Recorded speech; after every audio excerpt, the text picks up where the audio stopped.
राधे राधे। बहुत से लोगों की यह पहली वट सावित्री होगी और बहुत से लोगों की यह पहली वट सावित्री तो नहीं होगी, किंतु उनके पास भी अनेक जानकारी की कमी होगी। तो चलिए जानते हैं नियम पूर्वक कैसे करते हैं वट सावित्री की पूजा।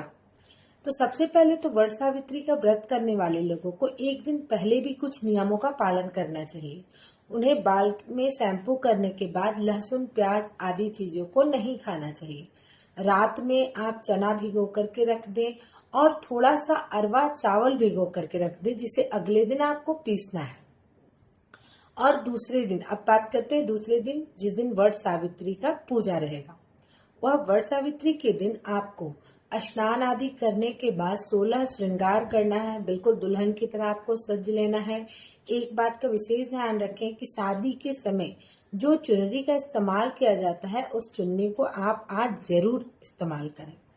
उस सारी चीजों को श्रृंगार करने के बाद आप बट वृक्ष के पास आ जाएं। बट वृक्ष के जड़ में आप एक चीज का विशेष ध्यान रखें कि जल में, माफ कीजिएगा, गंगा जल में जल मिलाएं और उस लोटे का जल को बट वृक्ष में डालें।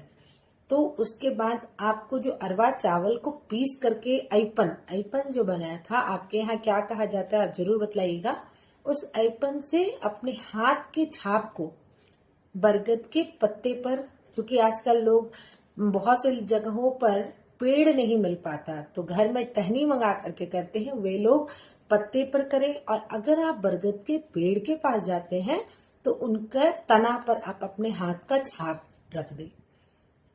अब अगला चीज जो हम करेंगे वह होगा चंदन, हल्दी, रोली, सिंदूर आदि से पूजा करें। जैसे आप अपने घर में रोजाना पूजा करते हैं, बिल्कुल उसी तरीके से आपको पूजा करना है।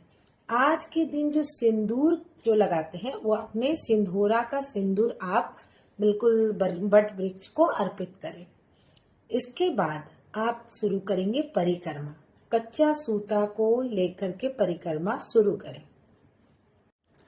एक बात और विशेष ध्यान दें कि परिक्रमा करते समय बरगद के पेड़ में धागा को बांधना नहीं है, कहीं अटका देना है, उसको गांठ नहीं मारना है कहीं भी। इसे अटकाने के पश्चात अपनी क्षमता अनुसार आप जितनी बार परिक्रमा करने के लिए सक्षम है उतनी बार करें, क्योंकि आजकल लोगों के पैरों में परेशानी होती है, अनेक तरह की प्रॉब्लम है।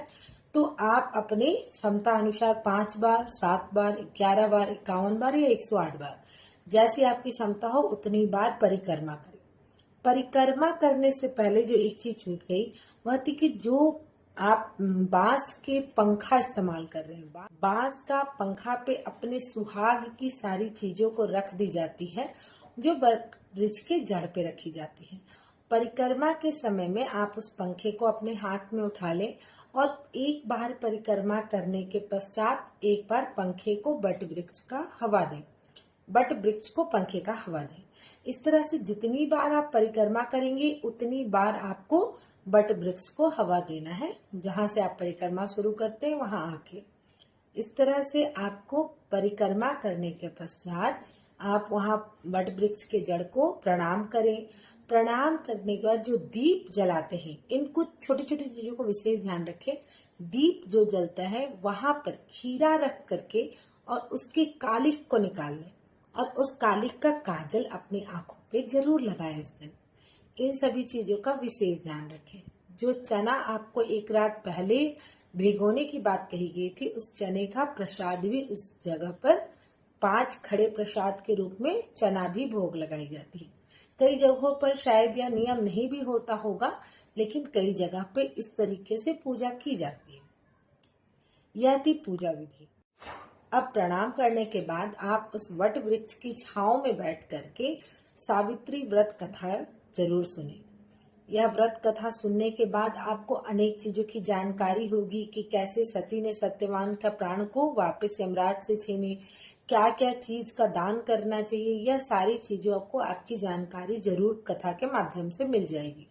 इसके बाद आरती करने के बाद आप घर आ सकते हैं। एक चीज और छूट गई, माफ कीजिएगा, कि जब आप सारा पूजा कर लेते हैं तो शरबत जरूर लेकर के जाएं और शरबत को उस दिन बट वृक्ष के जड़ में जरूर देना चाहिए। इतना कुछ नियम होता है कि कुछ ना कुछ चीज दिमाग से हट जाता है, इसलिए माफ कीजिएगा, मैं थोड़ी देर लेट बता रही हूँ, लेकिन इस चीज का आप जरूर ध्यान रखें कि शरबत को भी भोग लगाने के समय में आप वट वृक्ष में डालें। और अब इन सभी चीजों को लेकर के आप पहुंच गए अपने घर। घर आने के बाद आप शरबत को घोल करके अपने पति को दें और उस पंखे की हवा को पति को जरूर करें, और इस तरह से पति के चरण स्पर्श करें और आपका वट सावित्री का पूजा अब तक सफल हुआ। अब था आपका व्रत की बातें, तो 24 घंटे आप अपनी क्षमता अनुसार निर्जला व्रत भी कर सकते हैं या फिर आप फलाहार करके भी यह व्रत कर सकते हैं। कई जगहों पे तो यह भी नियम है कि लोग सिर्फ पूजा करते हैं, पूजा करने के बाद खाना पीना खा लेते हैं, लेकिन बहुत से लोग आज के दिन व्रत भी करते हैं। तो आप अपनी क्षमता अनुसार और घर में चल रहे नियम के हिसाब से आप इस व्रत को कंटिन्यू कर सकते हैं, या जैसा आपके घर में नियम बताया गया उसके हिसाब से आपको करना है। इस विधि को आप करके पूजा करने के बाद आपको अपने आप यह महसूस होगा कि बिल्कुल आप नियम पूर्वक इस बार पूजा की है, आपको बहुत सुकून महसूस होगा। इसलिए इस वीडियो को ज्यादा से ज्यादा उन लोगों को शेयर करें जिनके लिए यह पहली बार है या फिर जिनको सचमुच जानकारी की कमी होती है। कई लोग ऐसे हैं जो घर परिवार से अलग रहते हैं, उनको बहुत सी चीजों की जानकारी नहीं हो पाती है। तो आज के समय में सोशल मीडिया, यूट्यूब बहुत बड़ा सहारा बन गया है हर चीजों के लिए। तो अगर आपके लिए भी यह वीडियो काम लायक हो तो ज्यादा से ज्यादा लोगों में शेयर कीजिएगा, वीडियो में लाइक जरूर कीजिएगा, कमेंट जरूर कीजिएगा और सब्सक्राइब कीजिएगा।